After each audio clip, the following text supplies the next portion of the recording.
안녕하세요. 귀건강의 본보기 서울기감이비인후과 원장 박민아입니다. 주변에 둘러보면 참 이비인후과가 많죠? 그렇다면 굳이 왜 귀 전문 이비인후과를 찾아야 할까요? 오늘은 사례를 통해 귀 전문 이비인후과의 필요성을 알려드리겠습니다.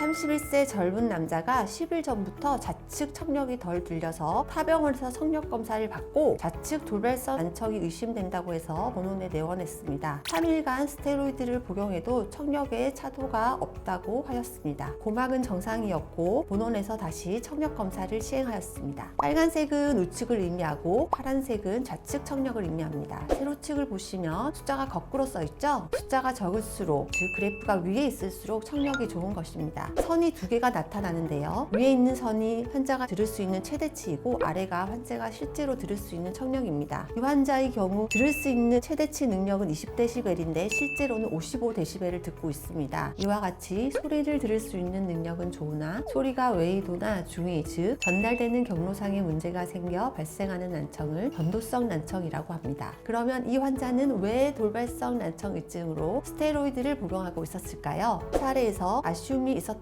것은 골도 청력 검사입니다. 저희 병원에서 시행한 청력 검사에서 골도 청력선을 지워보겠습니다. 어떻게 보이세요? 우측은 정상 청력이고 좌측은 감각신경성 난청인 돌발성 난청으로 보입니다. 하지만 실제로는 전도성 난청이었던 것이죠. 여러분 병원에서 청력 검사를 받을 때 골도 청력 검사를 해보셨나요? 기도 청력 검사만 하고 골도 청력 검사는 하지 않는 경우가 많습니다. 그 이유가 뭘까요? 첫 번째 이유로는 기도 청력 검사만으로도 대부분의 난청을 확인할 수 있기 때문입니다. 보통 우리가 받는 청력 검사는 기도 청력 검사입니다. 귀에 헤드폰을 쓰고 소리를 듣는 방식이지요. 이 검사만으로도 청력 저하가 있는지 정상 범위인지 어느 정도 확인할 수 있습니다. 그래서 대부분의 병원에서는 기도 청력 검사만 시행하는 경우가 많습니다. 두 번째 이유로는 골도 청력 검사는 일반 청력 검사와는 다르게 귀 뒤쪽의 뼈, 딱딱한 뼈에 진동을 줘서 소리를 듣는 검사입니다. 이걸 하면 소리가 귀 안에서 잘 전달이 안 되는지 아니면 청각 신경에 문제가 있는지 더 정확히 알 수 있습니다. 그런데 이 검사는 시간이 더 걸리고 추가 장비도 필요할 뿐 아니라 검사하는 사람이 숙련되어야 합니다. 그래서 일반 병원에서는 굳이 안 해도 되는 검사로 여기는 경우가 많습니다. 세 번째 이유로 사실 임상에서는 감각신경성 난청의 빈도가 훨씬 높습니다. 돌발성 난청처럼 뇌나 청신경 손상으로 생기는 난청이 많다 보니 전음성 난청을 찾아내기 위한 골도 청력 검사를 생략하는 경우가 많습니다. 하지만 기도 청력 검사만 하면 전음성 난청을 놓치거나 미세한 전음성 난청인 경우 정상처럼 보일 수 있다는 점을 알아야 합니다. 그래서 골도 청력 검사를 생략하면 놓칠 수 있는 질환이 생길 수 있습니다. 그래서 귀 전문 이비인후과가 필요한 것입니다.